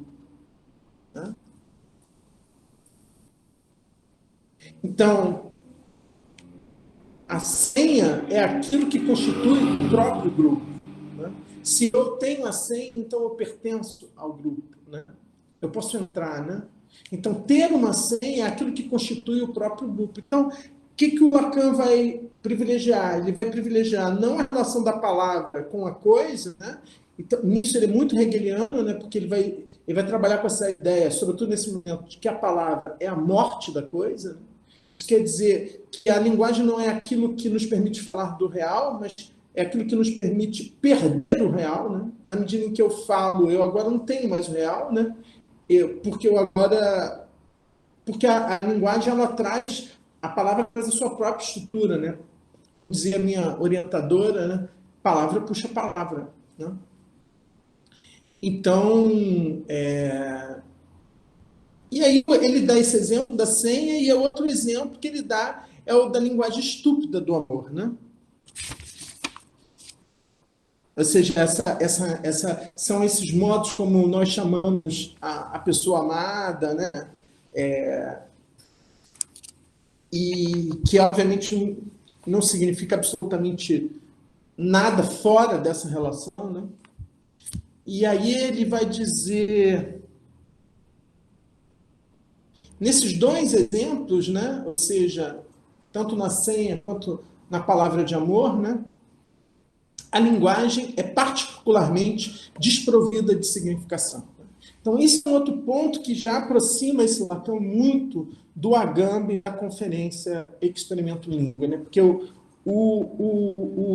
Agamben ele vai dizer que a experiência da língua é sempre a experiência da ausência de significação da língua, né?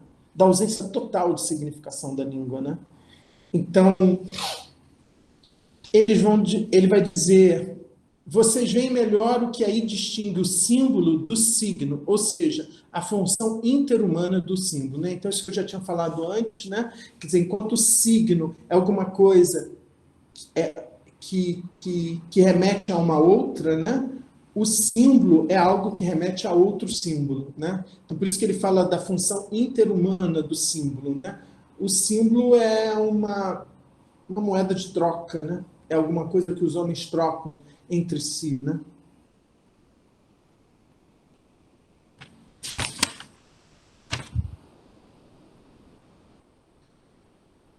Então, é isso que ele acha que o psicanalista tem que entender para entender que a noção que temos do neurótico, né, ele está falando dele, Lacan, né, é que seus próprios sintomas, em seus próprios sintomas, né, nos próprios sintomas neuróticos, jaz uma fala amordaçada. Né? Então, essa ideia de que o sintoma fala. Né?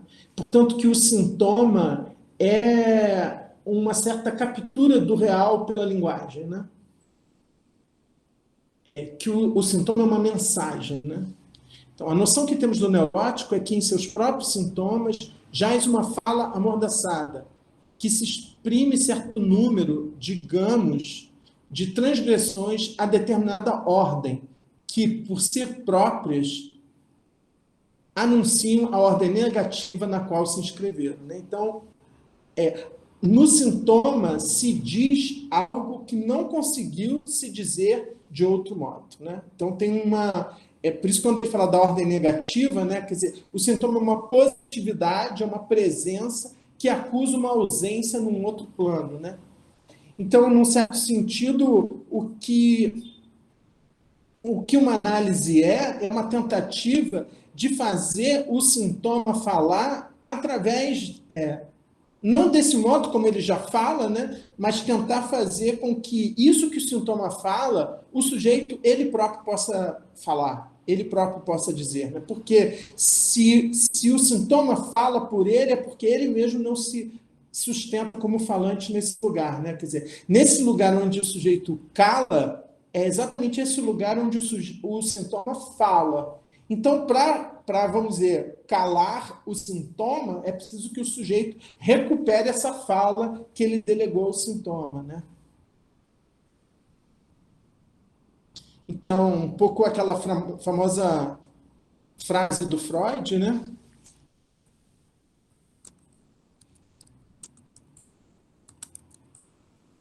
Onde isso estava, wo es war, soll ich werden. Né? Ou seja, é exatamente ali onde isso estava, é o sintoma. Né? Isso aqui, né, Freud sempre vai entender isso como a sede das pulsões. Né? Então, ali onde parece uma coisa que eu nem sei o que é, que fala em mim, é exatamente ali que eu tenho que poder advir. Né? Porque se eu não advenho ali, o que aparece é isso. Né? Isso que eu não sei o que é, isso que eu não controlo, que eu, né? Então, onde isso estava, é exatamente nesse lugar que eu tenho que advir. Né? Então, por exemplo, onde estava o sintoma, é ali que eu tenho que advir, de algum modo. Né? Veja, depois o Lacan vai entender que essa máxima freudiana é uma máxima que resume a ética da psicanálise inteira. Né? Tem esse zol, né? Desculpe, está faltando um L aqui. Por isso tem esse zol, né? Esse devo, né? Então, onde isso estava, devo eu advir, né?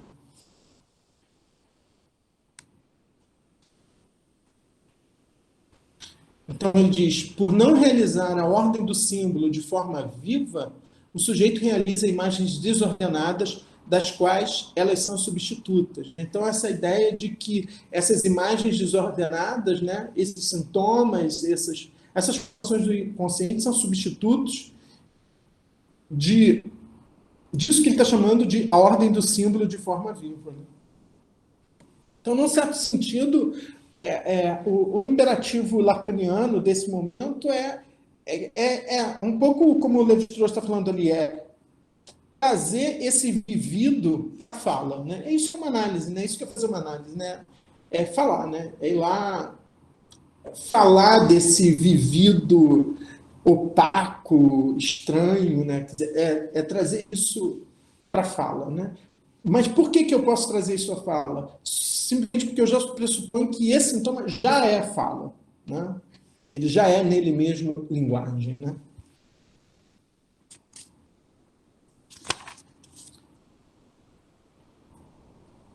Então, aí por isso que ele vai dizer, somente depois do grande reconhecimento do valor simbólico do sintoma, né?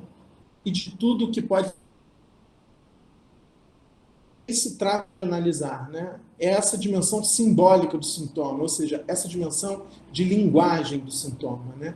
Disso tudo que o sintoma diz, que o sonho diz, que o ato falho diz, né?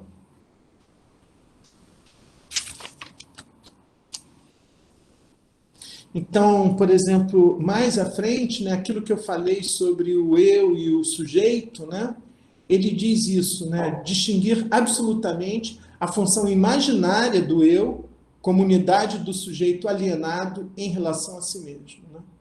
Então, por que ele diz alienado? Né? Porque essa unidade, né, que eu nunca tenho como fazer de mim mesmo, a não ser através do outro, né? Seja esse outro essa imagem de mim que eu vejo refletida no espelho, né? Seja esse outro que passa diante de mim, aparentemente possuindo essa unidade, né, e essa totalidade, né, esse outro no qual eu me espelho, né? Então isso que é um movimento de alienação imaginária, né? Ou seja, me tomar por uma imagem, né? Por um outro puramente imaginário, né?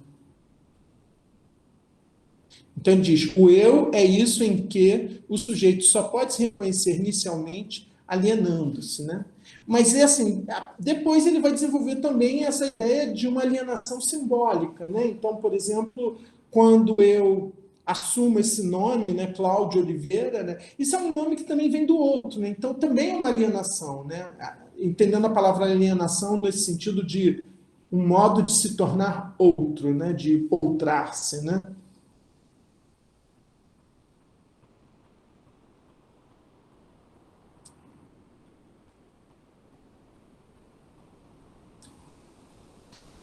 Então, então ele vai colocar, devemos agora retomar a questão nesses dois registros, questão da fala e questão do imaginário, né? Da fala o simbólico, né? Então, a fala, como lhes mostrei de forma abreviada, desempenha um papel essencial da mediação. Né? Então, isso é a própria ideia do simbólico, né? É aquilo que permite, vamos dizer, para usar uma expressão que Lacan vai forjar depois, o laço social, né?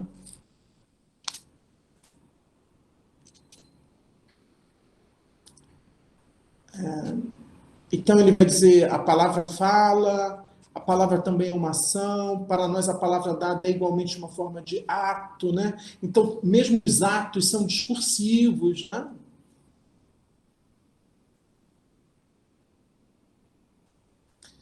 E ele vai falar também aqui de uma coisa que ele trabalhou depois, que é esse efeito pacificador do imaginar, do simbólico, né? Então, ele tem todo um trabalho mostrando como a agressividade ela é um efeito do imaginário, né?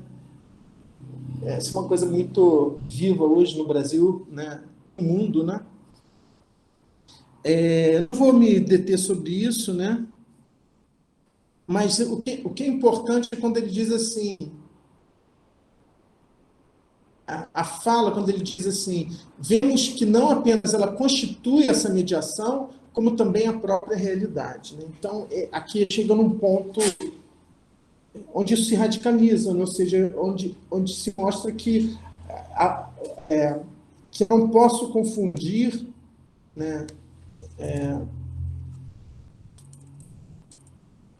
Eu não posso confundir, quer dizer, realidade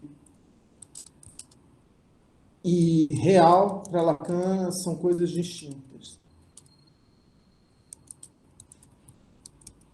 Isso que nós chamamos de realidade para ele é algo constituído pelo simbólico e pelo imaginário. O real é o que escapa isso. Né? Então, quando ele dizer que a fala, que a linguagem constitui a própria realidade, né? Então você tem essa realidade que é uma realidade constituída, né?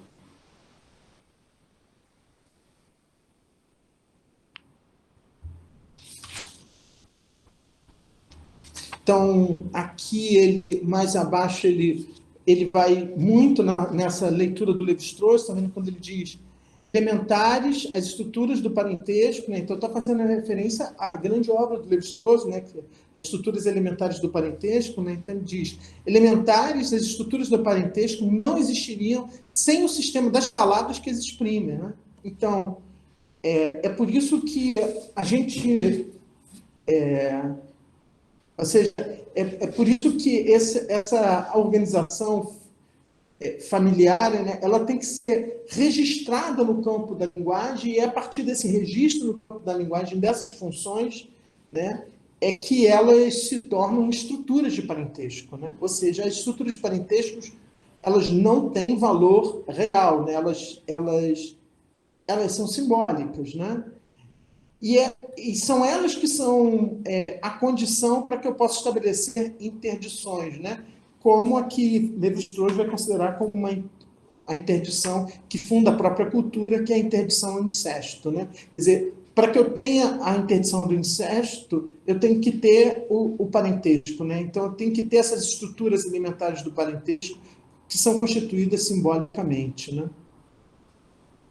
Então, ele diz: elementares as estruturas parentescas não existiriam sem o sistema das palavras que as exprimem, e o fato é que os interditos que regulam em nós a troca humana das alianças, no sentido próprio da palavra, limitam-se a um número excessivamente restrito.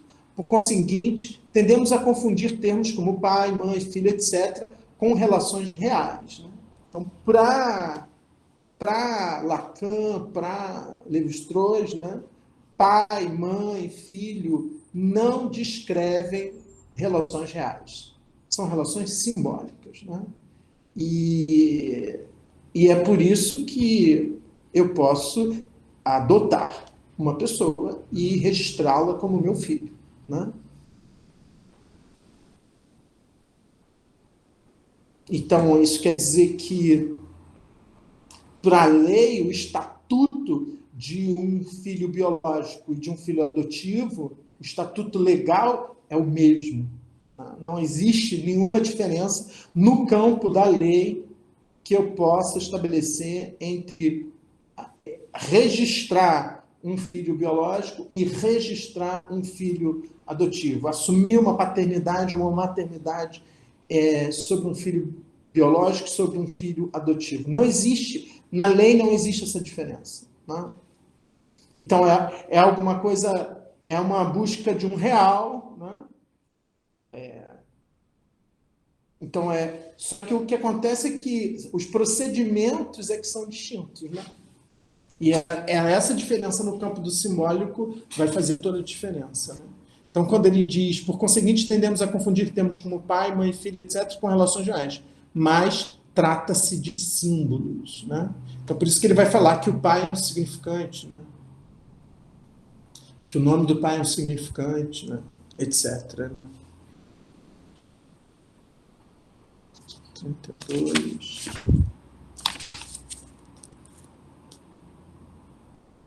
Então, do mesmo modo, ele vai dizer: aquilo de que se trata nos sintomas é da relação do sistema integral da linguagem, sistema das significações, das relações interhumanas como tais, né? Então, eu só posso entender o sintoma dentro desse sistema integral da linguagem, né? Dentro desse sistema de significação das relações interhumanas como tais, né? Então, em última instância, o sintoma ele não é nem só real, nem só simbólico, né? Ele é alguma coisa que se produz no encontro entre o real e o simbólico, né? Aliás, entre o real, o simbólico e o imaginário, né?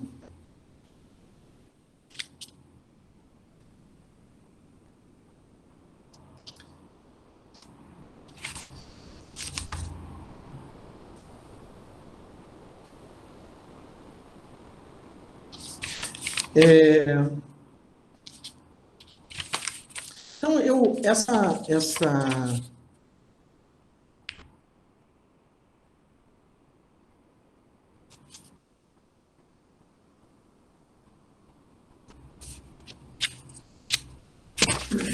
eu queria chamar a atenção, antes de concluir,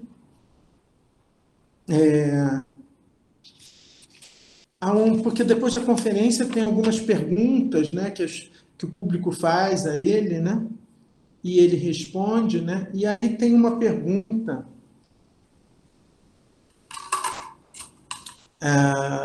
de um psicanalista que vai ser um psicanalista bastante próximo de Lacan depois, né, que é o Serge Leclerc, né, pergunta, o senhor falou do simbólico, do imaginário, mas havia o real, sobre o qual não falou, né? Então, esse ponto é interessante também, né? Porque ele não falou porque ele não tem uma teoria sobre o real, né? O real aqui é uma figura fundamentalmente negativa, né, para ele. E ele reconhece, de algum modo, isso, né, quando ele responde, mesmo assim, falei um pouco. O real é a totalidade ou um instante esvanecido. Na experiência analítica, para o sujeito, é sempre choque com alguma coisa, por exemplo, com o silêncio do analista. Né? Então, aqui é interessante isso, acho que é uma informação para a gente guardar aqui, né? Que ele vai, de algum modo, articular real e silêncio. Né? Porque se o simbólico é a linguagem, é quase natural você pensar o real como silêncio. Né? Isso é importante a gente guardar essa informação porque o Agamben ele está tentando fazer uma experiência, tentando construir uma teoria da experiência da linguagem que não seja uma ciguética, né? Ou seja, uma experiência de silêncio. Né? Sigué é silêncio em grego. Né?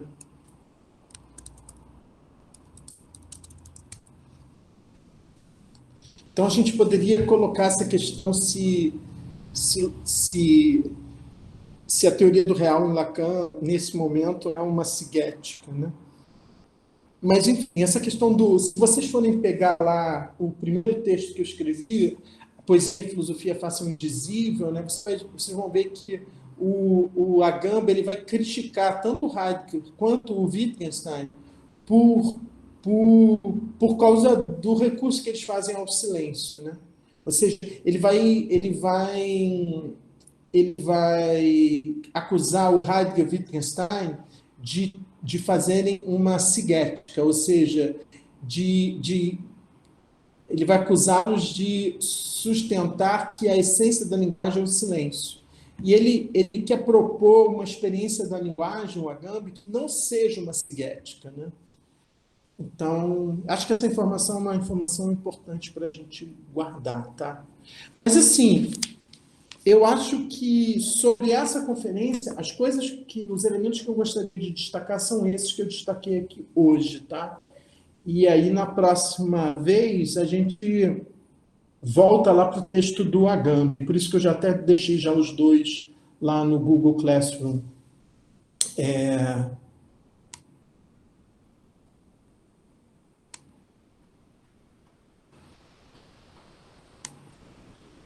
Vocês teriam questões para colocar?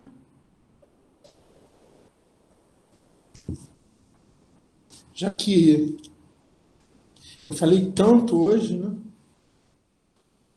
E vocês não falaram nada.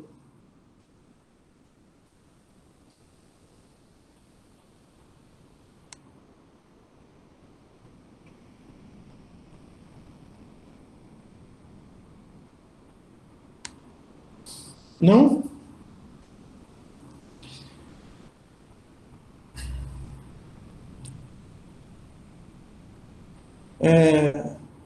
20 pessoas na sala. Nenhuma dessas 20 pessoas tem uma pergunta.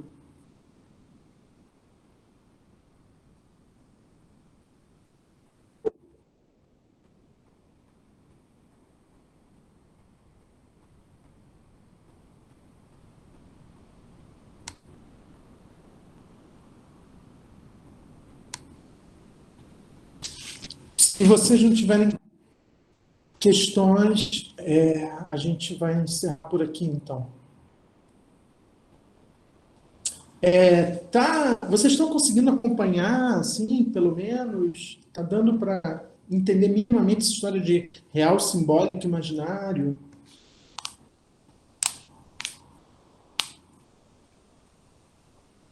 Professor, boa tarde. Boa tarde. A linguagem, como mediadora das relações do homem, no mundo, o senhor teria assim, uma forma de sintetizar como ela torna, tipo assim, impossíveis essas relações, ou sem ela seria impossível essas relações Que relações? entre os sujeitos, entre os Ah, seres humanos.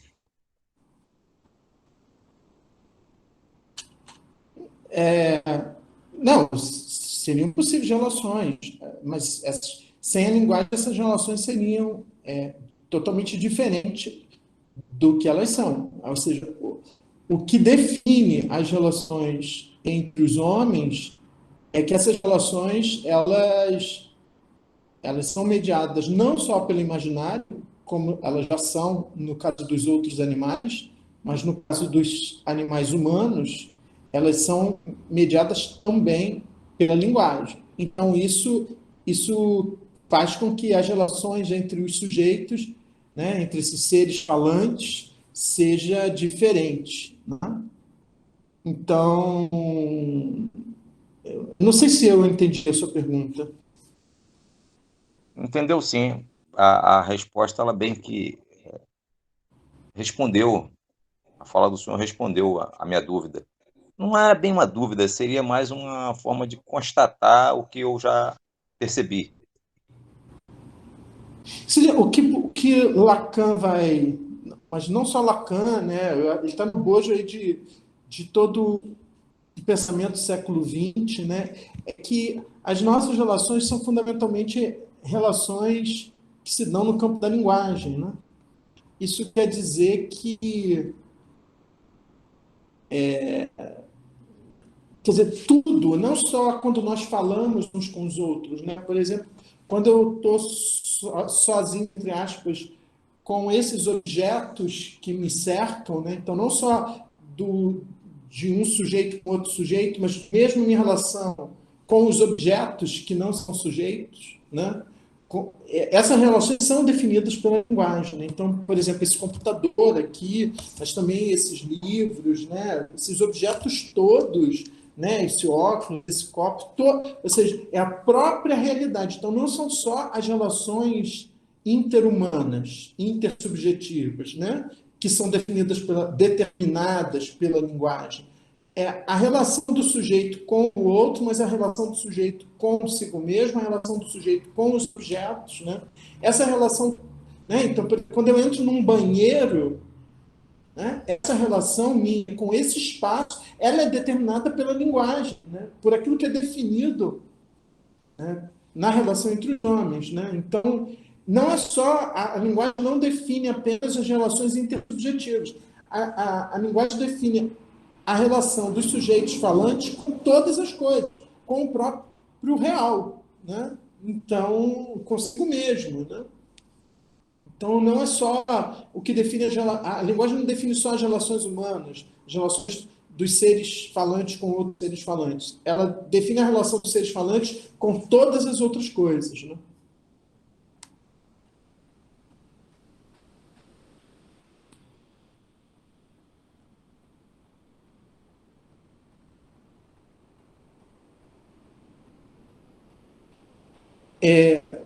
Você, o Matheus pergunta, professor, podemos dizer que a linguagem é uma série de convenções feitas pelos sujeitos para ter uma comunicação mínima? Sim, só que essas convenções, assim, a gente nunca. Essas convenções sempre aconteceram, né? Assim, quando eu entro no sistema da linguagem, essas convenções já estão sendo feitas. Né? Por exemplo, quando eu falo, né? Eu falo respeitando as regras da gramática, né? Respeitando as regras de uma determinada língua, né? E agora, eu não diria comunicação, né? Porque isso não garante tanto a comunicação, né? Assim, né? Talvez você pense nisso quando você fala uma comunicação mínima, né? Eu acho mínima bom, assim, né? Porque é bem perto do mínimo, né? Porque o Lacan depois vai pensar, né, que a linguagem é muito mais um meio de mal entendido do que de comunicação, né? Isso quer dizer, Eu costumo dar muito esse exemplo, né? Você se entende muito bem com seu gato, com seu cachorro, porque eles não falam. Porque se eles falassem, vocês vocês começariam a se entender bem menos, né? Mesmo eles não falando, já por eles participarem desse espaço doméstico, né? Convivendo com vocês, já existem alguns desentendimentos, né? Mesmo com os animais domésticos mais próximos, né? Mas esses desentendimentos seriam muito maiores se eles falassem, né? Se eles participassem, quando eu digo se eles falassem, é no sentido de se eles participassem do mesmo sistema linguístico que você, ou se você participasse do mesmo sistema linguístico que eles, né?